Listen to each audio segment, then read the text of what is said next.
नमस्कार साथियों, मैं बालमुकुंद धुरिया। इधर 2-3 दिनों से बहुत तेज चर्चा हिंदुस्तान में चल रही है, भारत में चल रही है कि राहुल गांधी जी नेता प्रतिपक्ष बनने के बाद अमेरिका में गए और उन्होंने तमाम बातें कही। मायावती जी से लेकर अनुप्रिया पटेल तक इस बात पे नाराज है कि आरक्षण पे उन्होंने कह दिया कि हम आरक्षण खत्म कर देंगे। आरएसएस और संघ के लोग प्रचार कर रहे हैं कि राहुल गांधी ने देश का अपमान किया है, देश के बारे में गलत सलत बातें कही हैं और इससे बहुत इस तरह से राहुल को नहीं करना चाहिए और ये गलत तरीके से वो इस तरह के काम कर रहे हैं। वैसे अगर सही मायने में एक आम भारतीय नागरिक की तरह, आम इंडियन की तरह देखें तो सही में ये अच्छा नहीं लगता है कि हमारा कोई राजनेता विदेश में जाके हमारी इनर पॉलिटिक्स के बारे में झुआ भर की बात करे। विदेशी अब हमने आपने इधर नहीं सुना है या हमारी आपकी नजर वहां तक नहीं जा पा रही है कि अमेरिका का राष्ट्रपति आके, अमेरिका का उपनेता आके, सदन में विपक्ष का नेता आके भारत में अमेरिका के बारे में, अमेरिका के इनर पॉलिटिक्स के बारे में कुछ कह रहा हो, रसिया के हो, चाइना के हो, तो या फिर उनके बातों को उतना तवज्जो नहीं दिया जाता है या फिर इस तरह की बातें हमारे संज्ञान में नहीं आती हैं। लेकिन इसका कतई ये मतलब नहीं है कि एक देश दूसरे देश के ऊपर नजर नहीं रखता है। इसका कतई ये मतलब नहीं है कि किसी देश में क्या हो रहा है, बांग्लादेश में क्या हो रहा है, श्रीलंका में क्या हुआ या दुनिया के तमाम देशों में क्या हो रहा है, दूसरे देश नहीं जानते हैं, ये बातें नहीं है।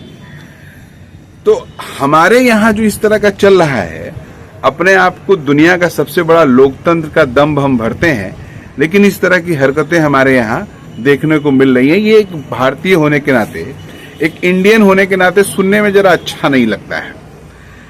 तो लेकिन चीजें एक तरफा नहीं है, चीजें एक तरफा नहीं है। मोदी जी जो जाके मोदी मोदी करवाते हैं और बताते हैं कि देश रसातल में जा रहा था, हमने आके देश को बचा लिया। मोदी जी भारत के प्रधानमंत्री बनेंगे, इसकी भी फोरकास्टिंग करवाते हैं विदेशों में जाके और पूरी दुनिया को बताते हैं कि ये विचारधारा सही है, ये सही है, हम सही कर रहे हैं। पूरी दुनिया में जिस तरह की छवि बना दिए हैं और देश की आलोचना करते हैं विदेश में जाके कि कुछ नहीं रहा, सब हम ही कर दिए। तो ये हमारे यहाँ की एक अस्वस्थ परंपरा है जो मुझको लगता है इस तरह से नहीं होना चाहिए। लेकिन अभी मैं राहुल जी को सुन रहा था, आप भी सुनिए। How is this now happening? Because he's a person, as you know, he was in Gujarat many years, never faced political adversity, then Prime Minister of India, and suddenly this idea started to crack.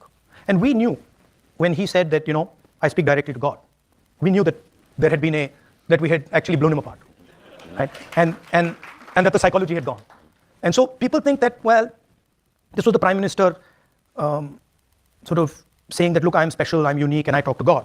But that's not how we saw it. Internally, we saw it as a psychological collapse that, what's happened here? How is this thing not working? And it's not just the Prime Minister, it's deeper than that.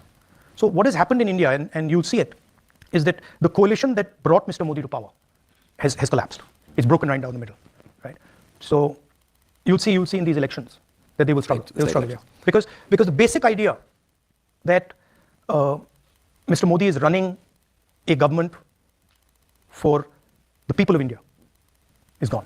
Now the idea has been replaced. 2-3 ideas have replaced it. Number one, that there is a huge nexus between the government and 2 or 3 really large businesses. 2, that the lower castes, particularly the OBCs and the Dalits, have been taken for a ride. And this is very strong right across the board. And I mean, we poll it, we can see it. You promised during the campaign a caste census so that you could then update the share of public sector jobs.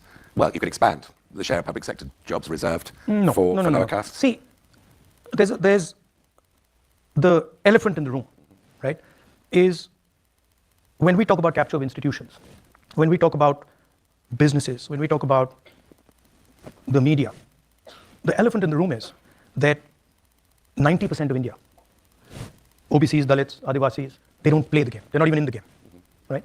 And that's really the elephant in the room. So the caste census is a simple exercise. And actually, it's more than the caste census. Caste census is one of 3 ideas. It's a simple exercise to say, okay, we've been, we got independence in 1947. We've been going for a while now. Let's see how have the lower castes, backward castes, Dalits, how have they integrated into this system? What is it actually that they're participating in? And frankly, we've got the data. We've done our homework, we've got the data. And I can tell you, out of the top 200 businesses in India, right, there's almost no ownership of 90% of the population. I can tell you that in the highest courts of the country, there's almost no participation of 90% of India. I can tell you that in the media, national media, anchors, journalists, there's zero participation of lower caste, OBCs, Dalits, Adivasis, right? So, and the people know this. It's not that this is not known. The large mass of people understand this, and they look at India and they say, okay, where is our participation? And the idea of the caste census is simple. We've not taken any policy position. We're just saying, look, we want to understand, we want a snapshot to understand where we at. What is the participation level of lower caste, Dalits, OBCs, poor general castes, right? And that's really the caste census. Now, there are two other components, which we've also said, but have not really been put out that much. One is the idea of a socio-economic survey. So we want to not only understand how many Dalits there are, how many OBCs there are, but we want to understand what their social position looks like, what their financial position looks like, what their economic position looks like. And the third component, which I think is very important, is we also want to understand, we want to take a look at India's institutions. We want to look at the media, we want to look at healthcare, we want to look at education, the owners, the structures that deliver these services. And we want to get a sense of what is India's participation in these institutions. So these are an institutional survey, a socio-economic survey, and a census. Is there any reason why you wouldn't expand that to include the role of Muslims in modern? They're included in that. It's So not just included in Muslims. the OBC. It's minorities. No, it's everybody. It's Okay.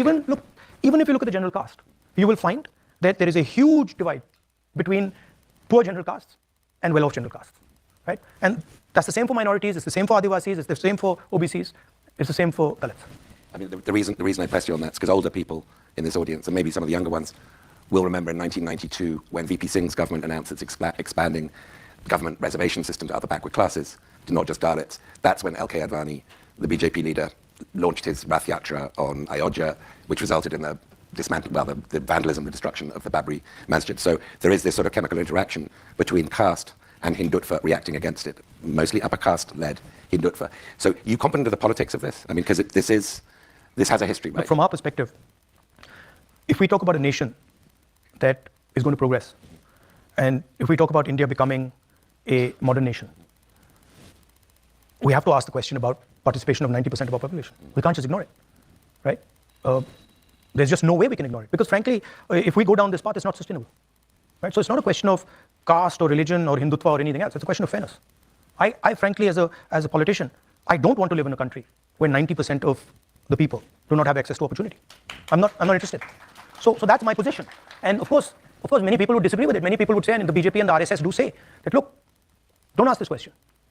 Let a small minority of people just take all the fruits of the country. Now that's the fight, right? I mean, Mr. Adani and Mr. Ambani are a small component of that. They're a huge component in the business world, but they're a small component if you look at the entire picture.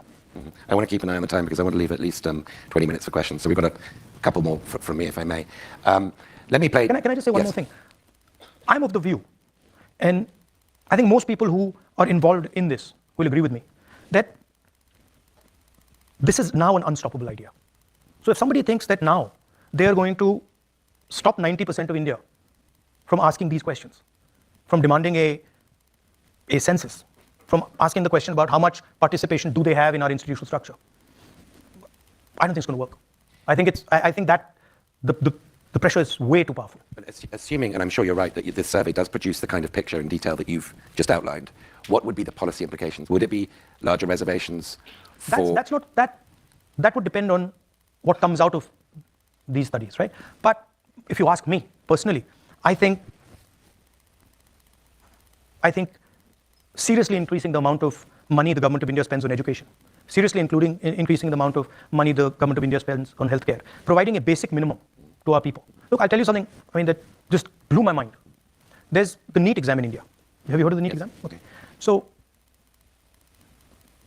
I started studying the thing, and I got some people to start looking into it in detail, right? And it's mind-blowing what's going on, right? Do you know the pass mark of the NEET? 22%. Okay? So now this is how it works. If you get 95, 97%, you can go into any medical college you want. Okay?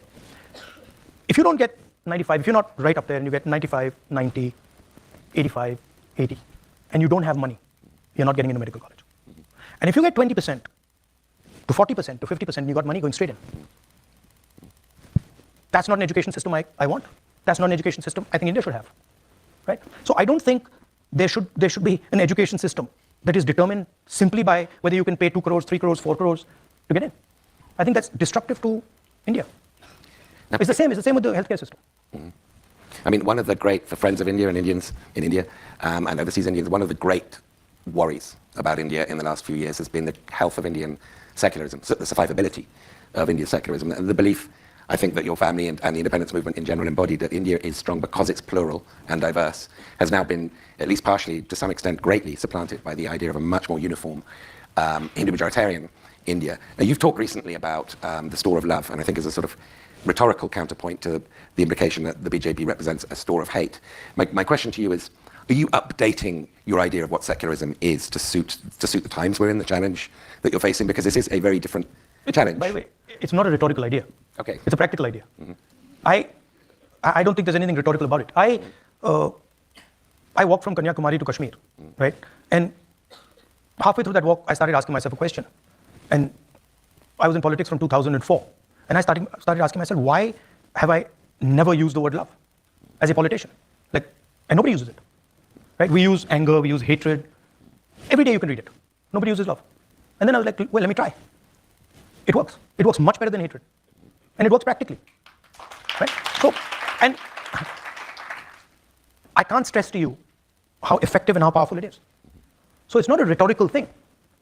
Love and affection are values that everybody accepts. Everybody feels. You feel it for your family. You feel it for your country. You feel it for your friends. So why is it not in the political lexicon? Right? So I think it's not a question of redefining secularism. I think that there is a stream of politics in India represented by Mahatma Gandhi that starts with this question. And that was what his life was about. That we are not going to accept violence, hatred, anger as values. I used to, you're saying rhetorical. I was in politics from 2004 to when the Yatra started. Nobody.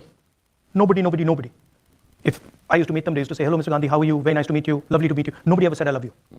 Now, no, I'm serious. Now I walk out, I'm serious. I walk out to a restaurant and after the restaurant saying, we love you. No. I mean, I don't understand why is it it's sort of some complex, right? That politicians have, that somehow they're not allowed to show affection for people, or they're not allowed to be affectionate, they're not allowed to be loving. And I discovered that, I did it in my yatra, and it's changed my way of looking at my work completely. So I think it's a very powerful thing. So let me think of questions while I'm asking a final one, because I'm going to give you about 20 minutes worth of questions, I'm sure. I want to just touch one thing that you said, the idea of secularism. Yeah. See, India at its heart, right, is a union of languages, traditions, histories, religions, everything, right? And that's just the design of India. When you have lunch here, you get first course, salad, first course, second course. We don't get any of that. We get a thali with everything placed inside it. Right? And nobody's sitting there saying, okay, what's the first course? What's the second course? No, they're like, it's a jumble. And all the food has the same value. Right? Nobody says, you know what I'm going to do? I'm going to take the dal. I'm going to separate it from the rice. And, I'm only going to eat the rice. I'm not going to eat the dal. Right? So this idea of mixing and merging, this is India. And in India, this is a very deep philosophical idea. When Indian people go to a temple, or when Sikh people or people from any religion in India go to their religious places, what they're doing is merging with the deity. Right? They're doing this. And that is the nature of India. You can't remove it. And the misunderstanding that the BJP and the RSS have is that they think that India is a whole bunch of separate things. It's not. So we don't need to redefine anything. It's already there. I can't help, and this will be my last question, I can't help branding this the Rahul Gandhi Love Actually campaign. इस पूरी बातचीत में आपने देखा कि राहुल जी ने जो सवाल खड़े किए, चाहे वो भारतीय जनता पार्टी के द्वारा लोकतांत्रिक तरीके से चुनाव कराना हो, विपक्षी पार्टियों को टारगेट में लेना हो, आफ्टर ऑल कांग्रेस के खाते तक सीज कर देना हो, इन सब बातों को जहां उन्होंने उठाया, वहां पर रिजर्वेशन के सवाल पे ये ठीक बात है कि जो एंकर सवाल पूछ रहे थे उसका जवाब राहुल जी दे रहे थे, लेकिन भारत जोड़ो यात्रा से लेके जाति जनगणना से लेके जातियों के बारे में जो तस्वीर राहुल जी ने रखी, वो कोई पहली बार तो है नहीं, पूरे देश में भाषण में ये बोला राहुल जी ने। और ऐसा नहीं है कि यहाँ बोल रहे हैं तो वहां तक धमक नहीं जा रही है, चीजें एक दूसरे ऐसा है ही नहीं कि कोई देश का नेता क्या बोलेगा और दूसरे देश के लोग उसको वॉच नहीं करते हैं या उस पर नजर नहीं रखते हैं। तो ये कोई नई बात नहीं बोली, लेकिन ये बड़ी बात बोली कि हमारे देश में इतनी असमानता है, हमारे देश में इतनी पार्शलिटी है। और आज मायावती जी भी इसका अगर विरोध कर रही हैं तो बात ये समझ में नहीं आती है। उनको तो खुश होना चाहिए कि बाबा साहब जिस तरह से गुलाम भारत में जाके अंग्रेजों के सामने देश की स्थिति को रखते थे कि दलितों के अति पिछड़ों के साथ, गरीबों के साथ भारत का एक हिस्सा ये व्यवहार करता है, आज उसी तरह की बात राहुल गांधी जी ने भी रखी है। तो इसमें मायावती जी को ये कहां से समझ में आ रहा है कि राहुल गांधी जी आरक्षण खत्म करने और इस सब पे बात कर रहे हैं?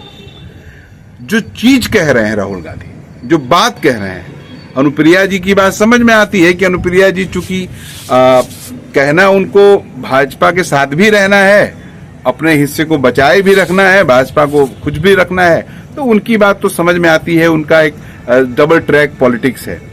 तो फिर मायावती जी के बारे में कहना यही होगा कि बस वो भी भाजपा को खुश करने वाला ही पहलू उनका ज्यादा रहता है। नहीं तो ये बताइए ना, अगर राहुल गांधी जी कह रहे हैं कि भारत की इकोनॉमी जो है वो पुअर एजुकेशन पे कम भारत पैसा खर्चा करता है, उनके हेल्थ पे कम पैसा खर्चा करता है, गरीबों के उत्थान में कम पैसा खर्चा करता है, ये तो कौन सी बुरी बात है।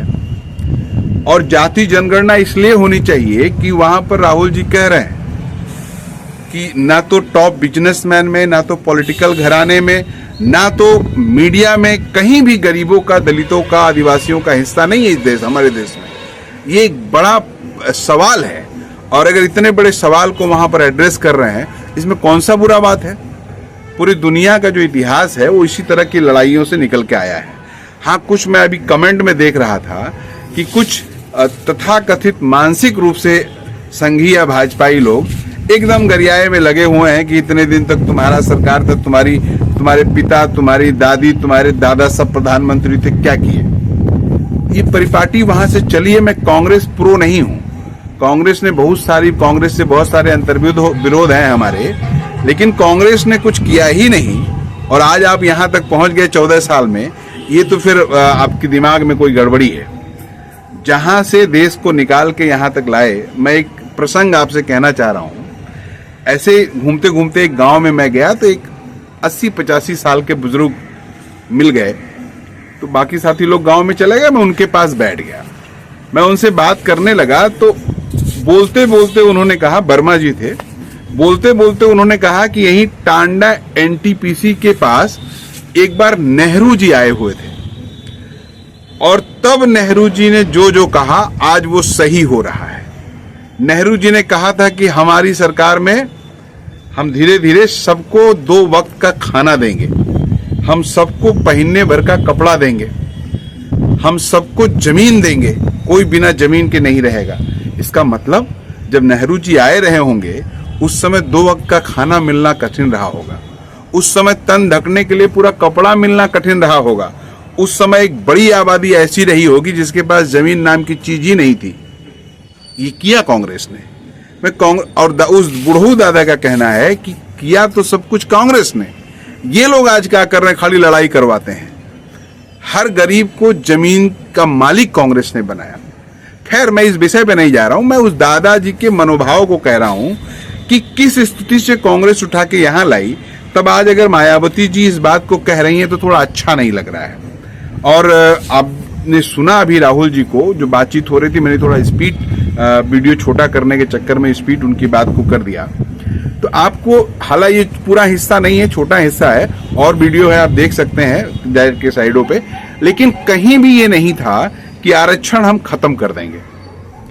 अगर वो समाज को सशक्त बनाने की बात कर रहे हैं तो इसमें नाराजगी का कोई पुट हमको नहीं लगता है। तो मेरे साथियों, खास करके मैं दलित नौजवान साथियों से कहना चाहता हूं, बैकवर्ड नौजवान साथियों से कहना चाहता हूं, अब कांग्रेस के प्रो हो, विरोधी हो, कुछ भी हो, उससे नहीं मतलब है मेरा, लेकिन सही चीजों को सही तरीके से समझने का प्रयास किया जाए।